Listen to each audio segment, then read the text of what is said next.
These are in listen-only mode. Hello, everyone. We're going to go ahead and get started here. Thank you for attending this College Horizons webinar. My name is Hilary Abe, and I am the coordinator of recruitment for College Horizons. Today, we are proud to host this webinar featuring the Asian and Pacific Islander American Scholarship Fund and the Gates Millennium Scholars Program. I'd like to say a special hello to alumni, parents, educators, and new friends. First, College Horizons, just to give you an idea of what our organization does.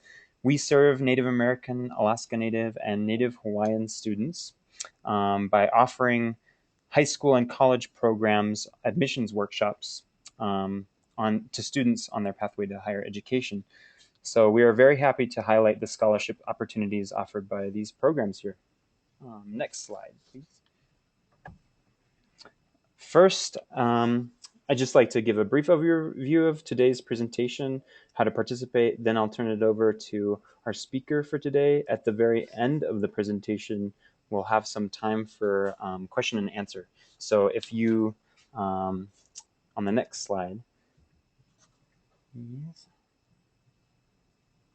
Can you go to the next slide, Fong? Oh, sorry, that one, yeah. So questions, you can use the panel on the right side throughout this presentation to ask any questions that you might have. I will be at the end reading those questions to Fong. If there's any reason that we cannot answer your question, we'll be able to respond to you at the end after the webinar. And if you're experiencing any issues on this webinar, feel free to let me know in the chat box. I will do my best to assist you because I'll be out of the way just assisting folks with technical issues. Also, during the webinar, you may have seen a quick poll. That was just to get you a little engaged. Throughout the presentation, there will be a few questions that you can respond to. So feel free to input your response when it pops up on the screen. Without further ado, I will introduce Fong, our speaker for today's webinar.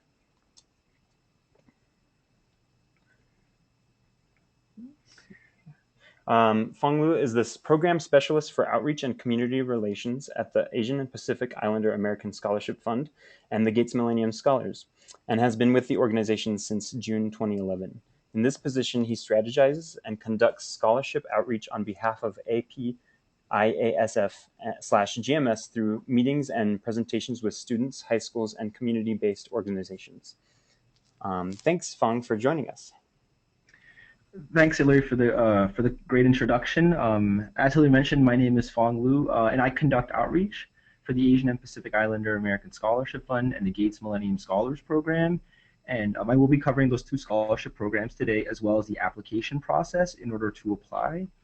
Prior to the presentation, I believe a few PDF documents were sent out with the application worksheets, as well as our general scholarship flyer with all the eligibility requirements, and an application tips sheet.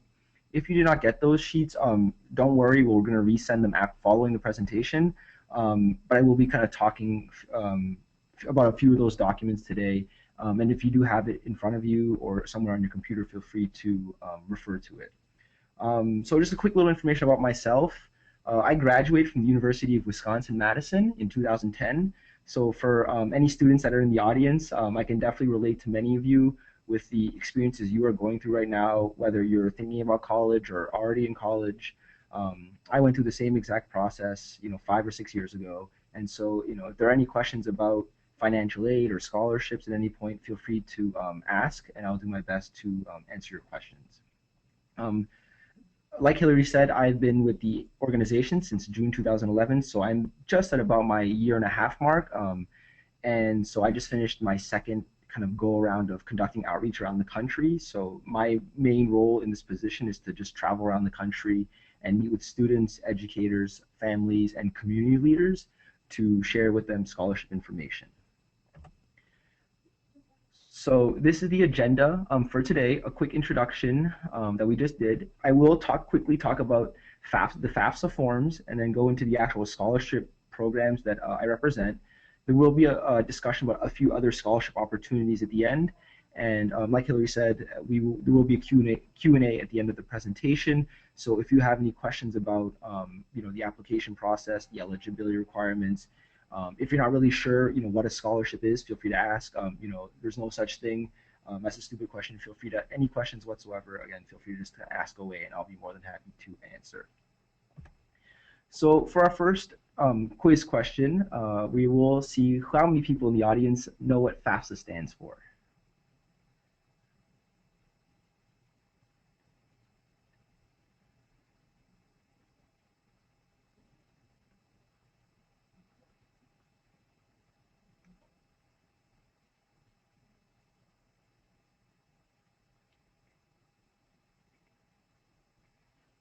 All right, just a few more seconds, and we'll see what people think FAFSA stands for.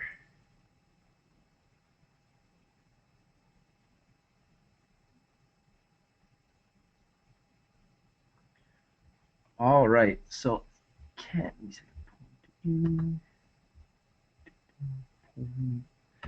I can't really read the poll results. It's actually really small on my screen, but just so it looks like federal application for student aid got 33%. FAFSA federal, the second one got 25, third one got 33, and the fourth got 8%. All right, so if you go back to the slide, Hillary, that'd be great.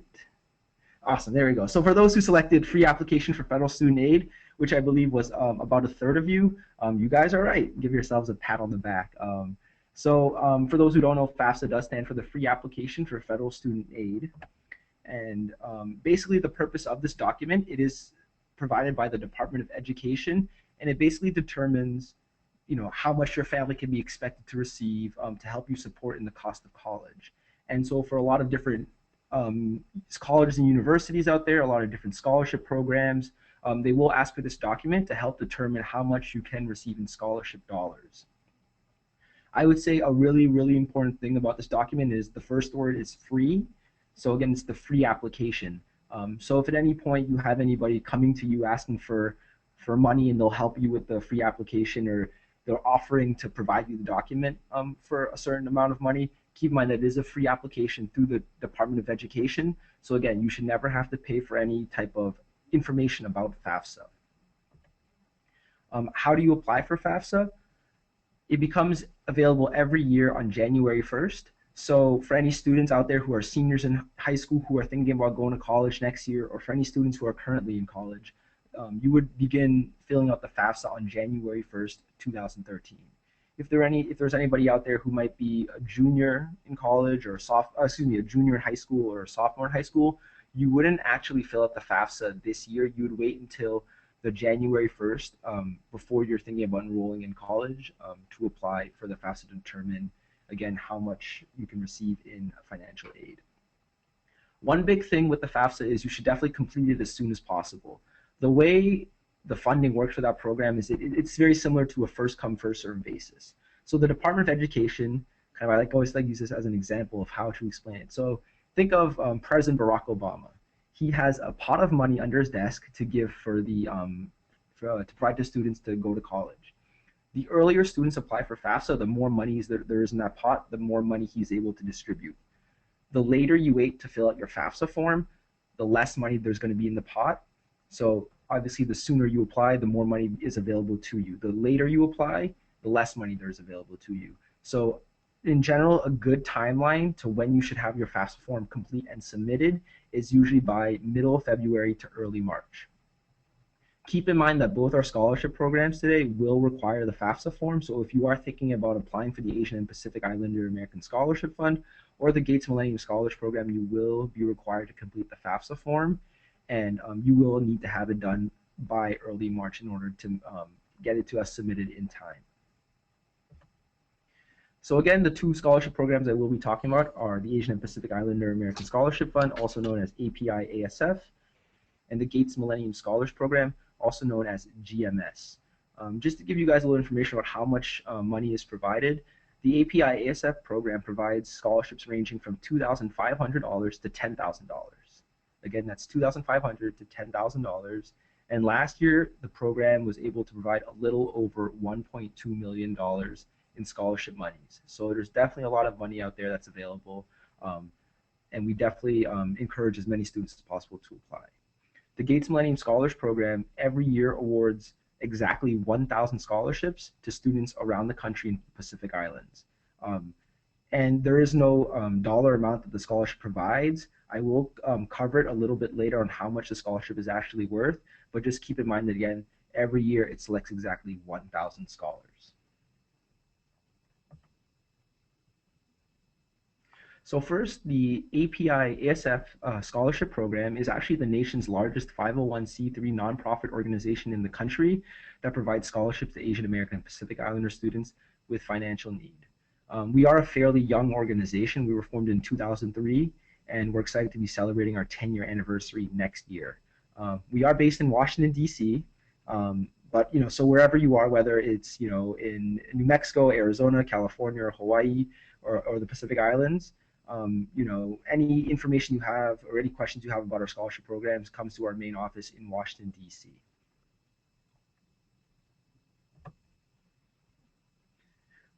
Now, the main purpose of our scholarship program is obviously to help, Asian American and Pacific Islander students who want to go to college, give them an opportunity to access the education. But we're not just a scholarship. We have a lot of different programming as part of our scholarship that really does support students as they continue with their education, whether that's mentorship opportunities, professional development opportunities, public speaking opportunities. We really do as much as we can to facilitate our scholars' academic success, leadership, and professional growth. So again, to make sure that we're not only just giving them scholarship dollars for them to do well in school, but to make sure that when they graduate from college or university, that they're ready to enter the workforce and they're ready to be leaders for their community.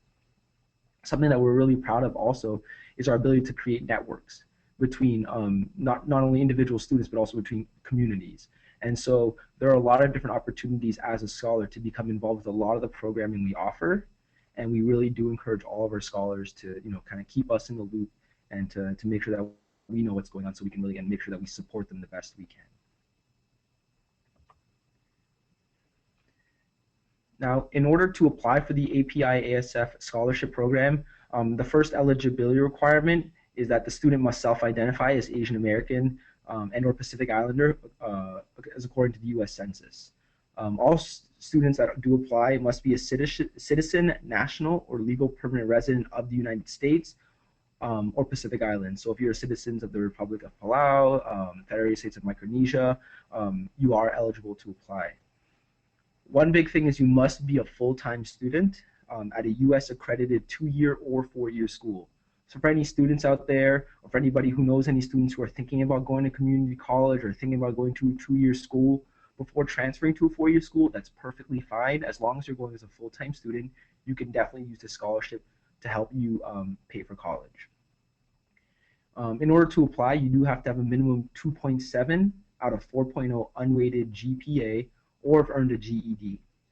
So what unweighted means is basically for any students who are currently in high school who might be taking any honors courses, AP courses, or IB courses, all classes are weighed the same. So it doesn't matter if you're taking a kind of a college prep level course, an honors course, or an AP course, every single class, every single grade is weighed the same. So again, you must have a 2.7 out of 4.0 in order to apply. If your school or the student school does not go out of on a 4.0 scale, we do ask for counselors to work with the student to help convert their GPA onto the 4.0 scale. What's really nice is for any students who have taken time off, who are thinking about going back to college, or for any students who are already enrolled in college courses, they're actually also eligible to apply. So for anybody who has earned their GED and now wants to continue their education, we encourage them to apply. For any student who might be a sophomore or junior in college who is also looking for scholarships, we also encourage them to apply. Again, in order you need to have that minimum 2.7 out of 4.0. There is no age limit, so if we have any adult learners out there who are interested in the scholarships, any parents who are thinking about continuing their education, again, you are also welcome to apply, but make sure that you are looking to go into undergraduate courses. We do not support at the moment for any students looking to go to graduate school. And last but definitely not least, as I mentioned earlier, all students who are applying to the APIASF program are required to complete the free application for federal student aid. All these eligibility requirements, just so you guys know, will be on the scholarship flyer that will be emailed to you following the presentation. So if you've not written all this down, don't worry. It will be provided for you in a PDF document following the presentation. Excuse me. So the application process. In order to apply, you do have to complete our online application that's available at our website, www.apiasf.org. On the application, you will have to provide some information such as what courses you've taken, talk about your extracurriculars, experiences, any work experience you might have. You are required to complete 3 essay questions, as well as submit a letter of recommendation. The 3 essay questions are each 500 words a maximum, and for the letter of recommendation, it can be written by a teacher, a community leader, somebody who's familiar with your community service, leadership experience, your successes in the classroom. Again, anybody who can speak positively about you. The only rule about letters of recommendation are that it cannot be a relative. So if you are thinking about asking your parents or your auntie or your uncle, if they are related to you by blood or by law, unfortunately, they cannot write your letter of recommendation. It has to be somebody who is not related to you. Following the presentation, you will get an application worksheet with all the essay questions and all this information again I just shared. So don't worry about writing it down. It will be provided on that APIASF application worksheet. Again, you have to complete the FAFSA form as soon as possible, and the deadline to apply this year is January 11th, 2013 at 11:59 p.m. Eastern Standard Time. So depending on where you live, make sure that you pay attention to the timestamp because all applications must be submitted by 11:59 p.m. Eastern Time. So if you're in California, for example, on the West Coast, that would be 8:59 p.m. 8:59 p.m. Pacific Time. If you're in Hawaii, that could be 6:59 p.m. Hawaii time. So make sure that whatever time you're thinking about submitting your application, that you pay attention to the timestamp because everything needs to be into us by 11:59 on the East Coast of the United States. The application deadline is a little under a month away, so if you know any students who have not yet started the application, I encourage you to go speak with them as soon as possible to begin working on the application. If you're a student yourself and you're thinking about applying, I encourage you to visit our website as soon as this webinar is over. Maybe just check out the application, register to apply, and just get going on that. Late applications and recommendations will not be accepted. So once the clock strikes midnight, for anybody out there who's seen the movie Cinderella, when the clock strikes midnight, her pumpkin or her chariot turns into a pumpkin, her horse turns back into mice. Same thing with your application. It is no longer eligible to be submitted once the clock strikes midnight on the East Coast. So make sure that you give yourself enough time to submit your application.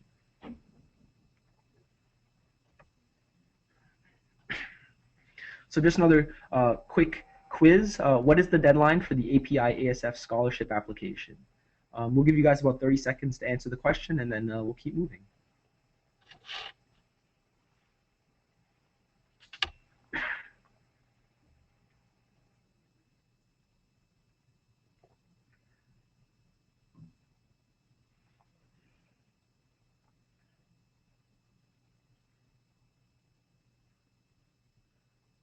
All right, just a few more seconds and keep going.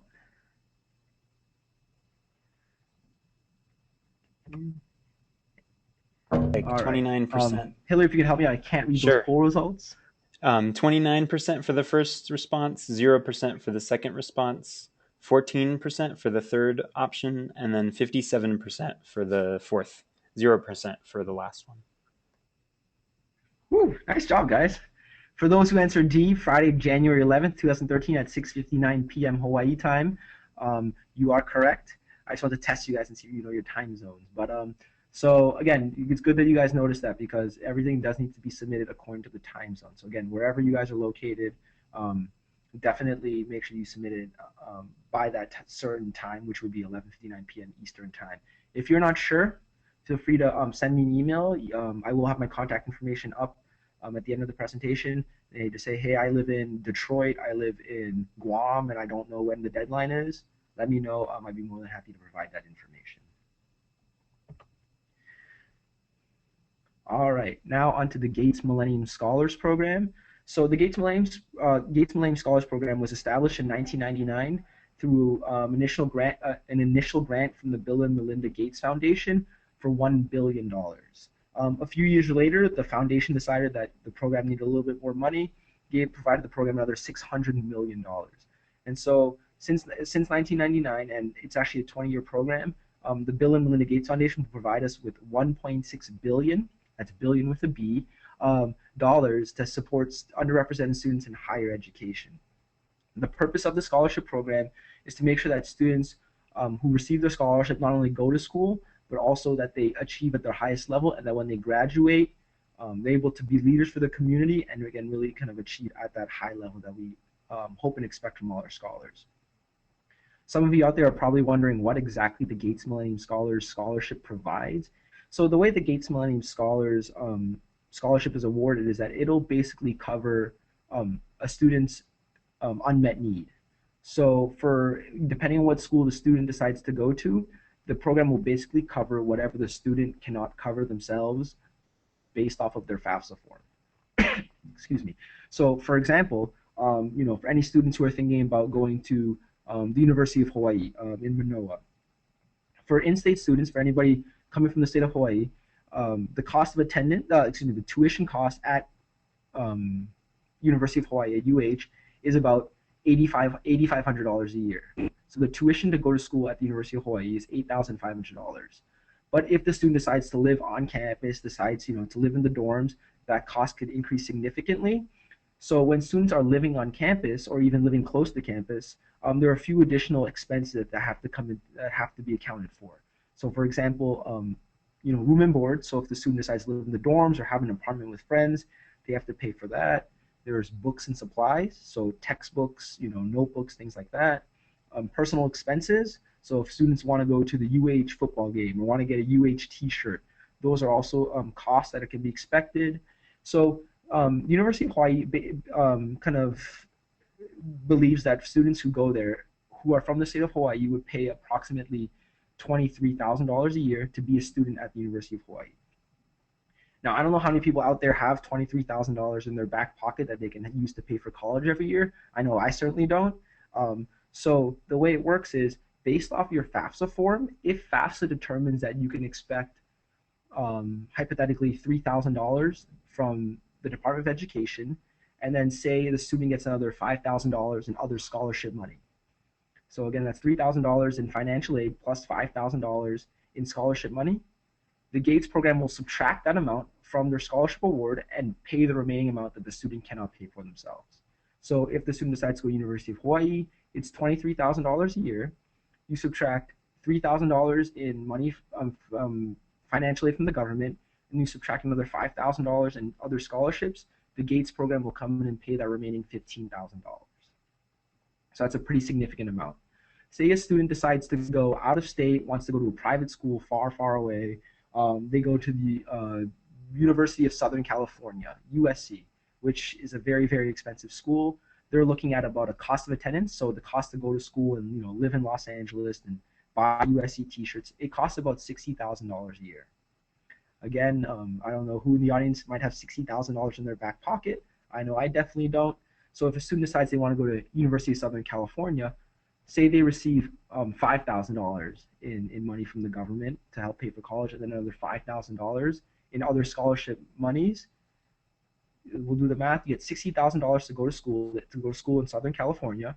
Subtract $5,000 for how much the government provides, and subtract another $5,000 in other scholarship money. You're down to $50,000. 50. The Gates Millennium Scholars Program will come in and pay that remaining $50,000. What's great about the program is it's not just a 1-year award, it's not just a 4-year award, it's actually a 10-year scholarship program. So students who receive the scholarship actually can get funded for up to 10 years through the Gates Millennium Scholars Program. It'll pay for up to 5 years of a student's undergraduate education to get their bachelor's degree. Again, it'll pay that amount that the student cannot afford themselves, and then it'll pay an additional 5 years for graduate school, depending on what the student studies. So if the student, wants to go get their master's degree or wants to get their PhD degree, depending on what they study, the program may also provide additional funding for them to continue their studies. So it's a great opportunity. I mean, can you imagine getting even just a $10,000 scholarship for 5 years? That's $50,000. You know, can you imagine getting a $20,000 scholarship for 5 years? That's $100,000. So it's a really, really great program for students because it really takes the pressure off of family, off of friends, off of the student to figure out how they're going to pay for college. Everything is taken, most expenses are taken care of by the Gates Millennium Scholars Program. But obviously, when there's that much money involved, it's a very competitive program. So I will definitely provide as many resources as I can to ensure that the students who are interested in applying really are able to submit, the strongest possible application. Hopefully that was clear. If not, again, there will be time for question and answer at the end. Feel free to just write down your questions down and then save them for the end. Just so everybody knows, 4 partner organizations work together to administer the Gates Millennium Scholars Program.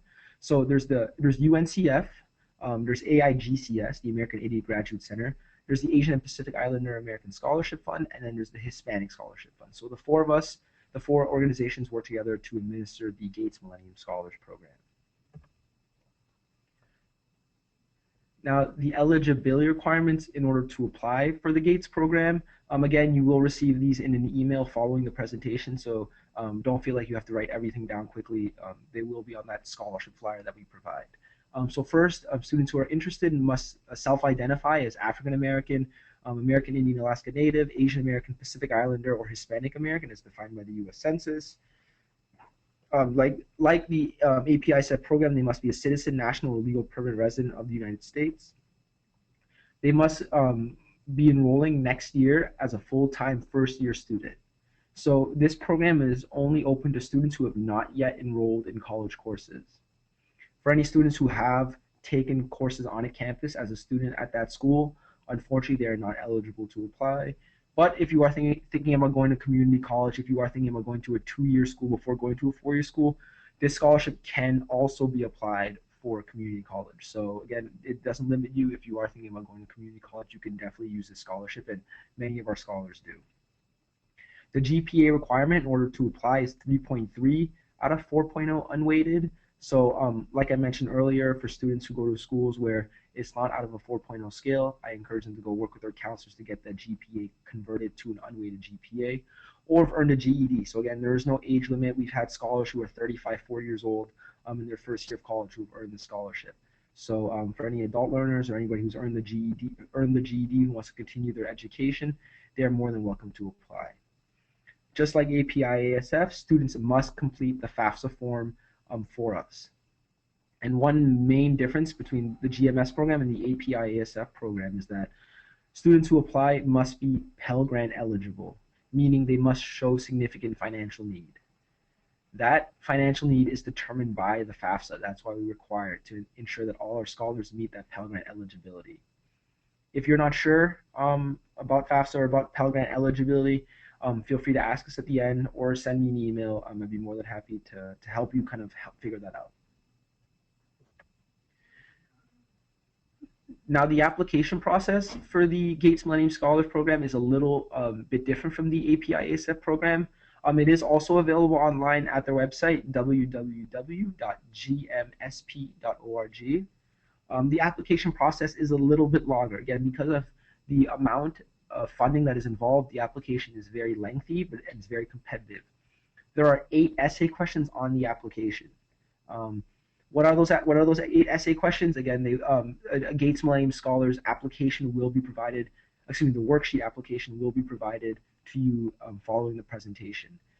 They are 8 essay questions that ask for things such as talk about a time you've overcome an obstacle, talk about a time that you demonstrate your leadership experience, talk about a class where you did well, why do you think you did well? So those general kind of application questions. You must also request a nominator and a recommender. So what the difference between the two is, a nominator is somebody who is familiar with your academic experience, somebody who can speak positively about your successes in the classroom. The recommender is a little bit different. It's somebody who's, from a different perspective, completely outside the classroom, somebody who's familiar with the community service, familiar with your leadership. So you will need to find 2 additional individuals, one to serve as your nominator and one to serve as your recommender. If there is a person that you know who you feel can speak positively about you in the classroom as well as outside the classroom in your community service and leadership, you are more than welcome to have one person serve both roles. Just keep in mind that, again, relatives may not serve as either role. It needs to be somebody who is not related to you by blood or by law. Everything must be submitted online. So we do not accept any mailed-in applications or any letters or nominated forms that are mailed to us. Everything needs to be submitted online. So if you know that you're going to be working with maybe a nominator who's not very familiar with using the internet, is just not comfortable using the internet, I encourage you to go work with him or her to help them kind of figure out how to register and how to submit the necessary forms for either your nominator or recommender. Again, everything needs to be submitted online.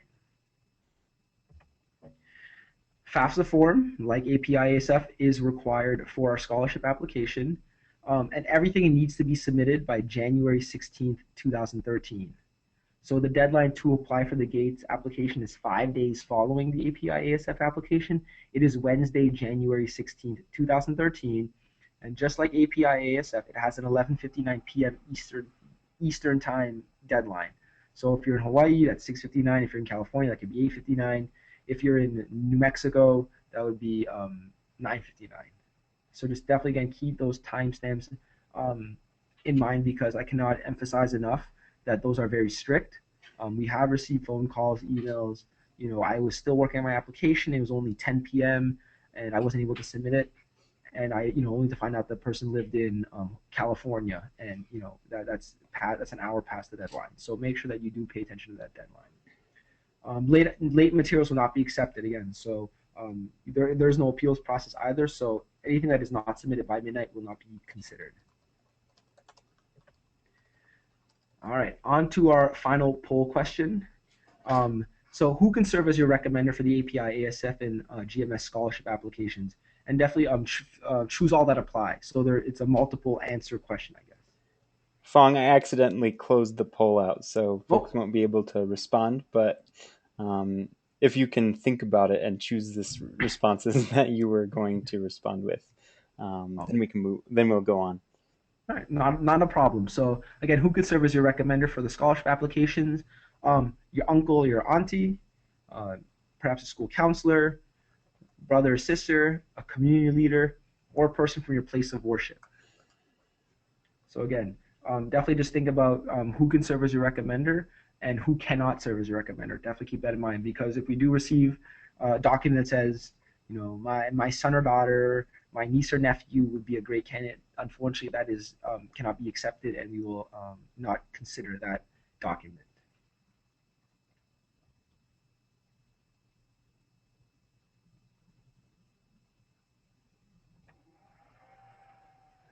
All right. So who can serve as your recommender? Definitely your school counselor. They're familiar with your successes in the classroom. They know kind of everything you've done in the school. Feel free to ask your school counselor. A community leader. So maybe somebody from a community organization that you're a part of. Could be somebody from your neighborhood that you've done community service with. A neighbor that you help rake the lawn, take out the trash, help them cook dinner once or twice a week because they need a little bit of help around the house. That can definitely be somebody. Or somebody from your place of worship. So if you go to church, if you go to temple, if you go to mosque, these are all individuals that you can ask to write your letter of recommendation.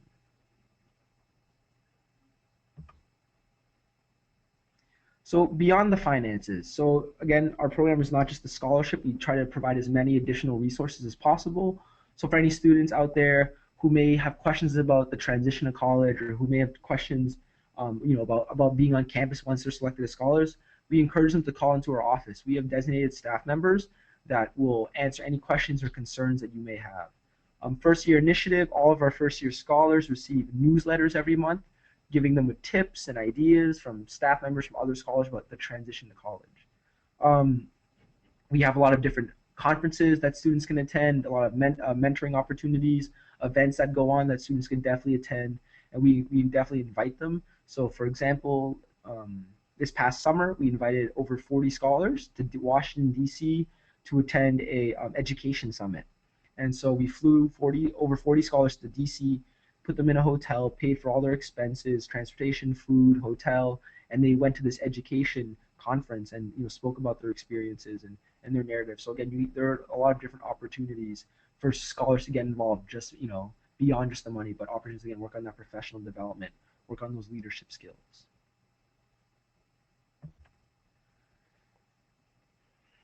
Now, I always enjoy this picture. I think it's really cute. But you know, it can emphasize enough that I cannot emphasize enough that you want to get an early start. There's a lot of scholarship money out there. It's just kind of up to the student, up to the student's family, up to the student's friends to work and to find that scholarship money.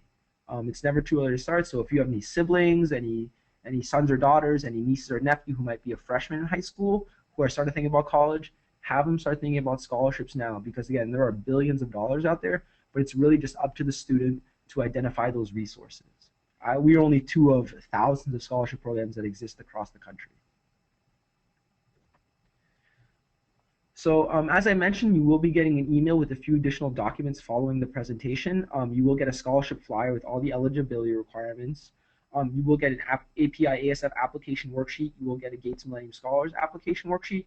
Keep in mind that you cannot submit these worksheets as an actual application. They're for you to use as a resource, but they may not be submitted as an application. You do have to go online and complete our online application.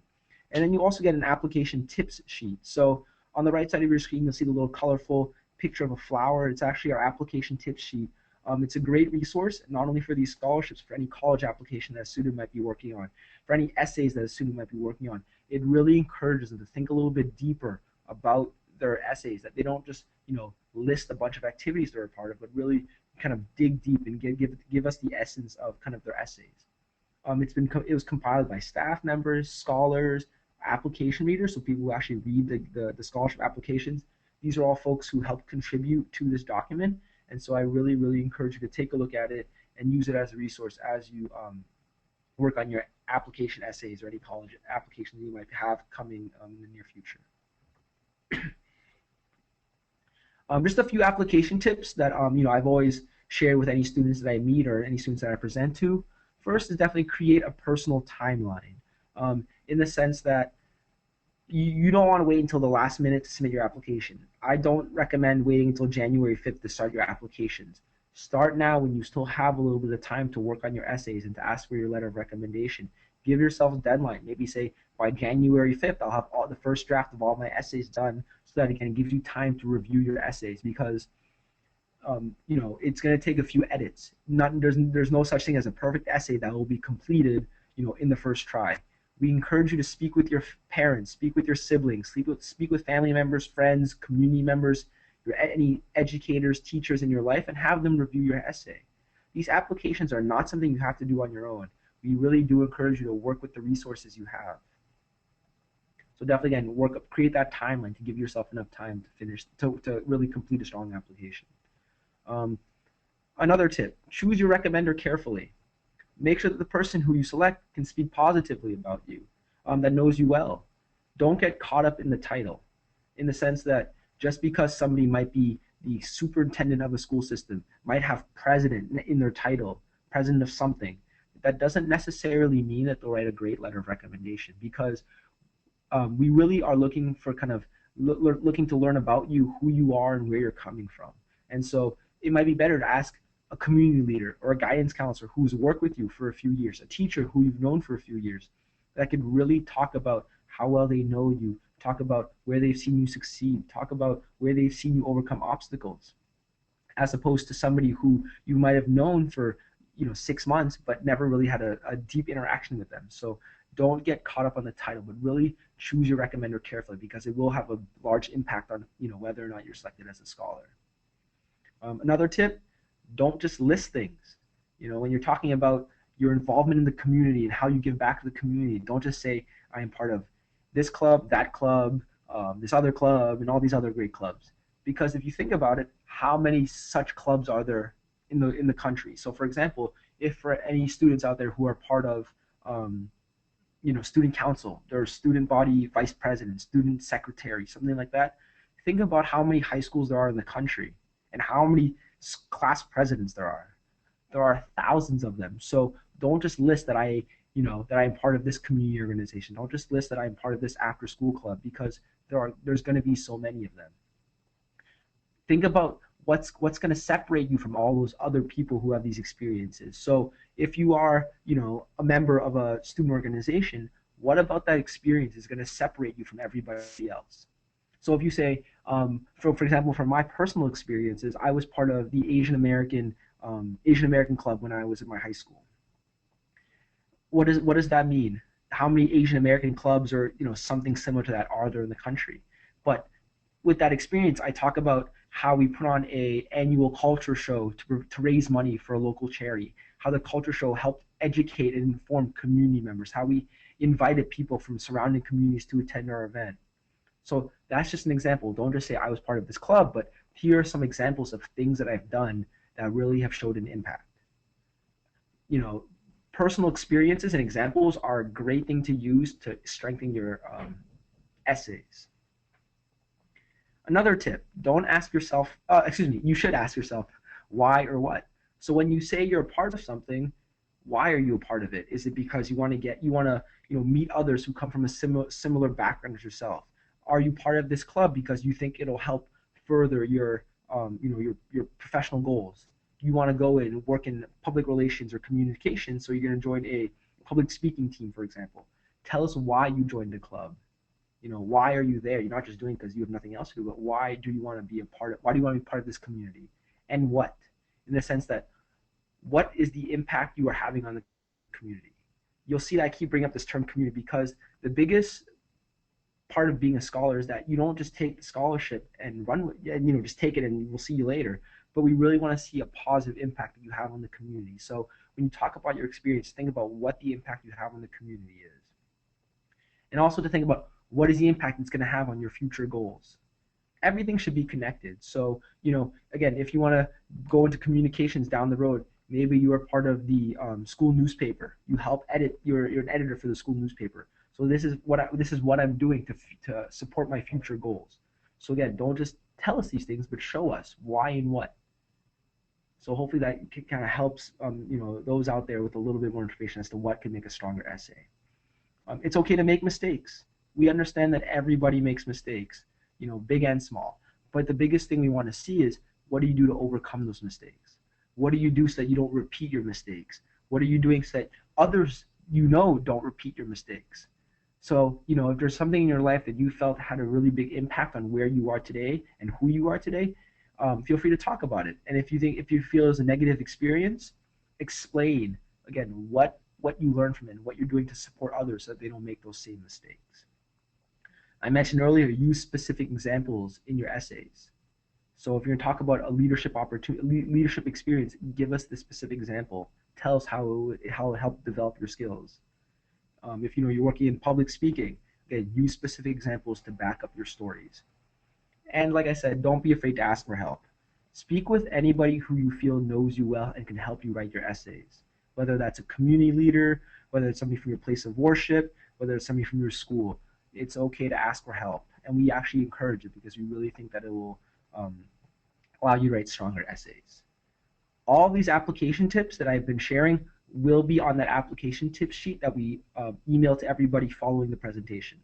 And there will actually be many, many more on that piece of paper. So these are just a few of the many out there. So again, I encourage you to look at the application tip sheet following the presentation. So now we're actually going to go into a Q&A session. But if you're sitting there and you don't really have any questions at the moment, but maybe in an hour, 2 hours tonight, as you're getting ready to go to sleep, you have a question that pops in your head, feel free to send me an email. That email is directly linked to my account. So for any emails you send to outreach@apiasf.org about APIASF or GMS, it'll go directly to me. So feel free to say, hey, Fong, I heard you speak on the College Horizons webinar. I had a quick question about this. This is what you said. This is my question. Feel free to, let me know where you're coming from. It helps me understand, kind of the audience and can help me kind of frame, what I said in my presentation. So don't be scared. I encourage you to send me questions, or if you just want a status check. Hey, Fong, I just want to see where I am with the application. I forgot my password. Again, feel free to send me an email. Or you can reach me by phone. If you like the sound of my voice, feel free to call me. You can reach me at that 1-866 number. It is toll free. So you don't have to worry about any type of payment. It is a toll-free number. And the X104, so my extension number is 104 when you dial it. If you just type in 104 when it asks for it, again, the call will go directly to me. and I usually answer phone calls and emails within 24 hours. So don't hesitate to contact me. I'd be more than happy to help. Also, check out our Facebook page and our Twitter page or Twitter handle. So leading up to the deadline, we actually are having some sort of tip or a suggestion about the scholarship applications every single day. So if you don't have a Twitter, check out our Facebook. If you don't have a Facebook, let me know. I can send you the suggestions in an email. So again, I encourage everybody to use the resources that are out there, especially with technology and social media the way it is. We really are doing our best to reach out to students in kind of any way possible. Um, so yeah, again, feel free to contact us in any way. We'll be more than happy to help.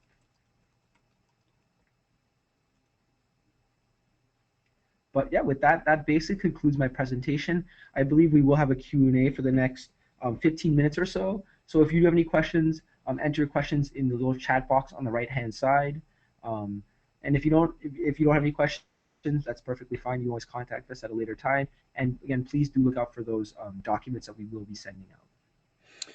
Okay, so Fong, thank you for that presentation. I have a number of questions here waiting for you. So Mhm. I'll go ahead and ask you the first one.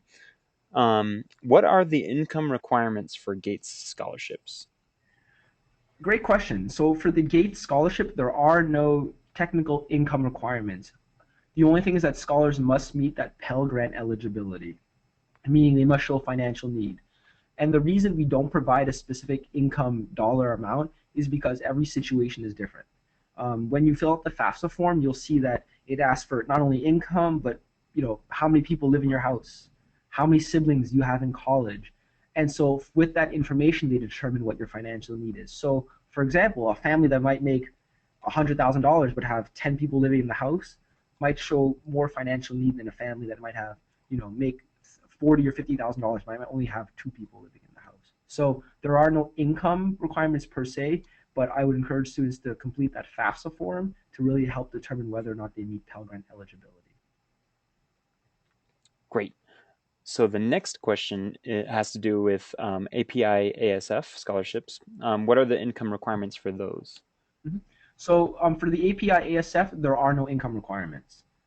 We don't ask for any type of grant eligibility or anything. Um, we will look at your income information just so we have it for our records, but it will not be the determining factor of whether or not you are selected as a scholar. Okay, next question. How much money does the parent have to earn to qualify for a Pell Grant? So like the previous question, the income amount it varies by situation. If students want to go to the FAFSA website, so the fafsa.ed.gov website, there's actually something called the FAFSA forecaster that students can use to help them kind of estimate approximately how much they would receive in financial aid and whether or not they would be eligible for the Pell Grant. So again, FAFSA, fafsa.ed.gov. And then if they scroll on the bottom right-hand corner, there's something called the FAFSA forecaster that will help students determine whether or not they would be Pell Grant eligible, and it gives a fairly good estimate of where they would fall. Great. The next question is, I just wanted to clarify, the recommender and nominator can be the same person? Correct. So the nominator and recommender can be the same person, but they will be asked to complete two different forms. So again, the nominator is more of a academic perspective, academic background. So if the person is serving the nominator role, they'll be talking about the student's successes in the classroom. And then if you have the same person, serving as a recommender, they would have to also submit a recommender form that would focus on the community and leadership experiences of the student and the applicant. So you'd have to make sure they would submit both those forms if you did want one person to serve as both roles. And then can you complete a FAFSA form if your kid is not a senior, just to get a sense of what you might qualify for? Mm-hmm. So technically, the student, even if they're not a senior, can complete the FAFSA form, but I would encourage them to fill out the FAFSA forecaster instead because it's not as long as the FAFSA form and it's not as technical. And it gives, I would say, a fairly good estimate of where the student would fall. And so it would take a lot less time and it would provide basically the same information. So again, FAFSA forecaster is in the bottom right-hand side of the FAFSA homepage. And again, just takes a little bit less time. But technically, a student can complete the FAFSA form even if they are not yet enrolled in college. And do you consider both incomes in the case of divorced parents for Gates and APIASF? So just so for the FAFSA in general, it only takes into account the person. So if the student is applying is dependent on one parent or the other, they only list the income that they're dependent on. They are not asked to complete both, submit both parents' income. So, for example, if John Smith's parents, for example, hypothetical John Smith, had divorced parents and he lived with his mom, he would list his mother's income as his dependent income. If he lived with his father, he would only list his father's income. If John is independent, filed his own taxes, did his own tax returns, he would file under his own personal income. So you are not required to submit both parents' income on the FAFSA form when you complete it, and that's what we go based off the FAFSA form for the income information. So yeah, so I guess then our application, we only ask for the whoever the student lived with for their income information. And the next question, does the Gates cover airfare for trips home and stuff like that? Yep. So the Gates Millennium Scholars Program will cover a portion of the airfare as determined by the financial aid office.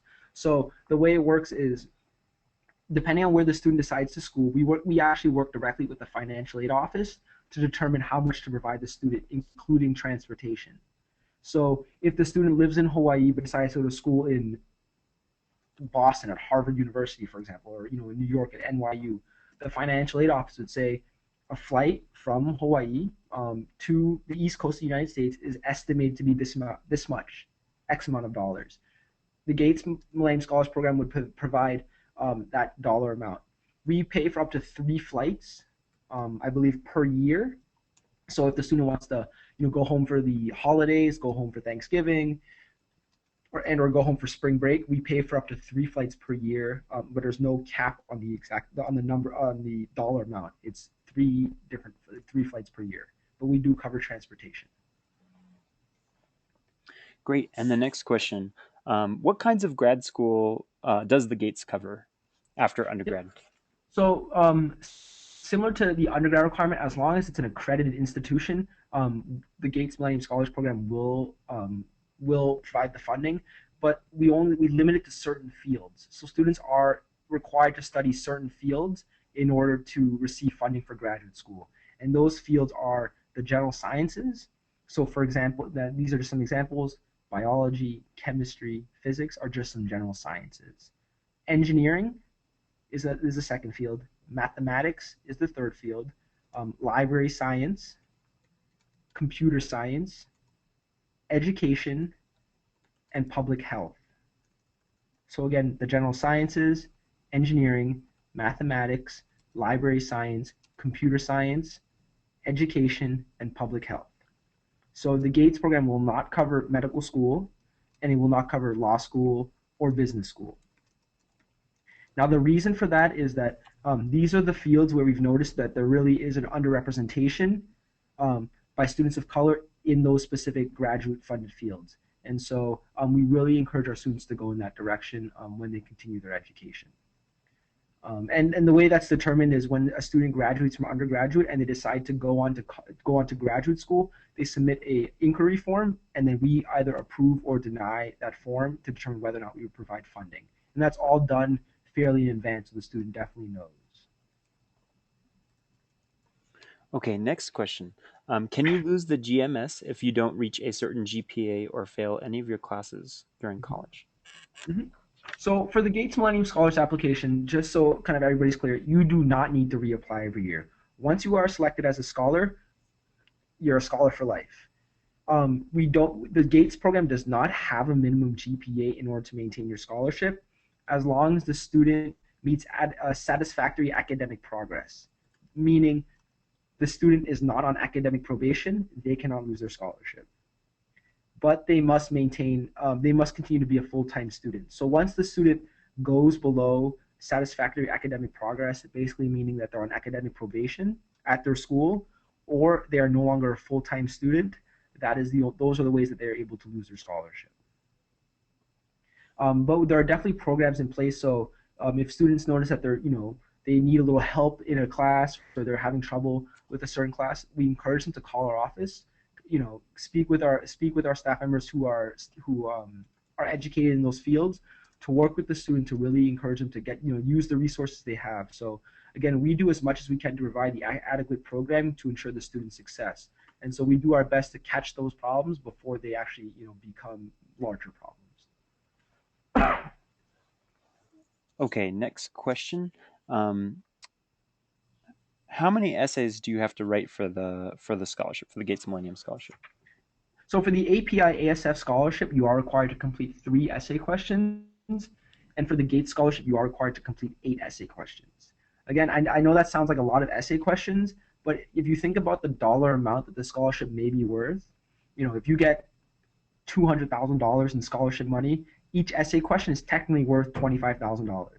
If you get $80,000 in scholarship money, each essay question is worth technically $10,000. So yes, there are a lot of essay questions and they do get fairly lengthy, but if the student is awarded the scholarship, it can be worth a lot of money. And this is another question regarding the essays.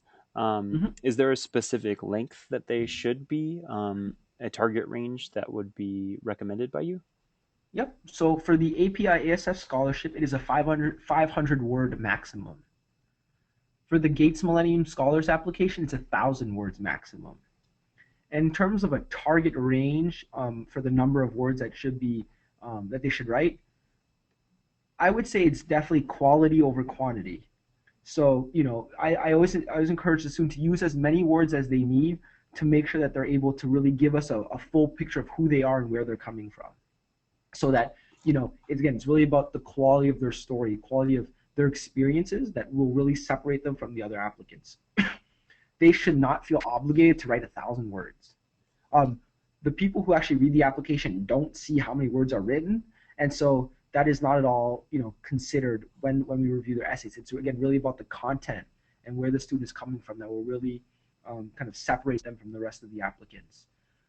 Obviously, if the student has only written 20 words or 30 words, that's a sign that they should maybe spend a little bit more time writing their essays. But again, they should not feel obligated to write the maximum. Write it, use as many as they need to, again, really provide a full picture of their experiences. But they shouldn't feel obligated to use every single word. Great. Next question has to do with number of application attempts. If you apply once to GMS and get rejected, can you apply again? If so, how many times? So if you apply to the Gates Millennium Scholars program and you are not selected as a scholar, oftentimes what happens is the student decides to enroll in college courses. Once that student enrolls in college courses, they are no longer eligible to apply. But technically, if the student applies one year, but they were planning on taking a year off anyway to serve maybe a mission trip or to take a year off to, gain some additional experience in the field that they want to enter, technically they are eligible to reapply. But they would just have to explain what they did in their year off between high school and college. So yes, students can reapply to the Gates Scholarship Program, but once they enroll in college courses, they are no longer eligible to apply. For the API ASF program, we have scholarships for students who are looking to enter college or who may already be enrolled in college courses. So, if they're a sophomore in college or junior in college, they are more than welcome to apply to the API ASF program. Okay, great. Here's our last question. Would Native Hawaiian cultural activities weigh as much as traditional extracurricular activities and clubs in the scholarship application process?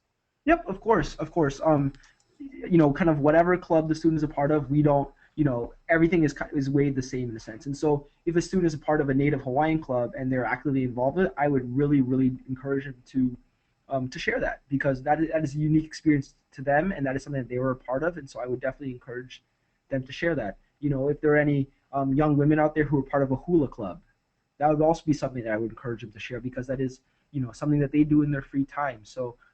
Students who are applying shouldn't feel like what they share is something that we would recognize because I always talk about kind of unofficial forms of leadership, for example. So everybody recognizes the formal types of leadership. such as captain of a sports team, part of the student council, president of a student club. Those are all very formal types of leadership, but then there's also very informal types of leadership. So things such as, helping a neighbor, being an active participant in your place of worship. These are all things that may not have a title associated with it, but they are definitely forms of leadership. If you help take care of siblings, or you help family translate materials because older generations might not be comfortable speaking English. These are all, again, kind of non-traditional forms, things that people don't always recognize as leadership, but we definitely do. So whatever club a student is a part of, whether it's student council, the Native Hawaiian Club, the Hula Club, I would definitely encourage them to share that on the application, because that is an experience that they had that's very unique to them, and has had an impact on their life, and we want to hear about that. So students who are applying shouldn't be shy about sharing information, kind of whatever they're comfortable talking about, whatever they're comfortable writing about. I encourage them to put it in their essays, because if it's important to them, we want to know about it. Great. Fong, actually, we'll have one more question and then we'll go ahead and wrap it up. This Okay, one that's has definitely to fine. do with APIASF. Can you apply as a Mhm. junior? Also, do students apply for APIASF every year? So the API ASF program, a junior in high school or a junior in college, I guess is the question. I think If their student is a junior in high school, they would have to apply for the API ASF program when they were a senior in high school. If the student is a junior in college, they are more than welcome to apply. And the second part of your question was, sorry. let's see. Um, Sorry, do they oh, reapply no every year? problem. Sorry, apologize. Yes, that's right. Yes, students can reapply every year if they wanted to for the API ASF program. Our scholarships range from 1 year awards to 4 year awards. So obviously, if you're given a 4 year award, you do not need to reapply every year. But if you're given a 1 year scholarship, we've had a lot of scholars reapply and then also get the scholarship again. So yep, we always encourage students to reapply every year. It doesn't hurt, and can definitely lead to a significant amount of money. Okay, great. Um, Thank you so much, Fong, for joining us on the webinar. Thanks for all those who have tuned in from across the country. And this will be recorded, so we will be posting this on our YouTube channel. We'll be emailing out that link to all the participants, everyone who's registered for this webinar. Um, Fong, thank you so much for giving us this information. It's so useful. And please do be in touch with us if you have any additional questions. For those of you who didn't get a chance to hear your question answered, we'll be sure to email you with a personal response so that you can get that information. Um, Without further ado, we'll close the webinar. Thank you, everyone, for participating. All right, thank you, everybody.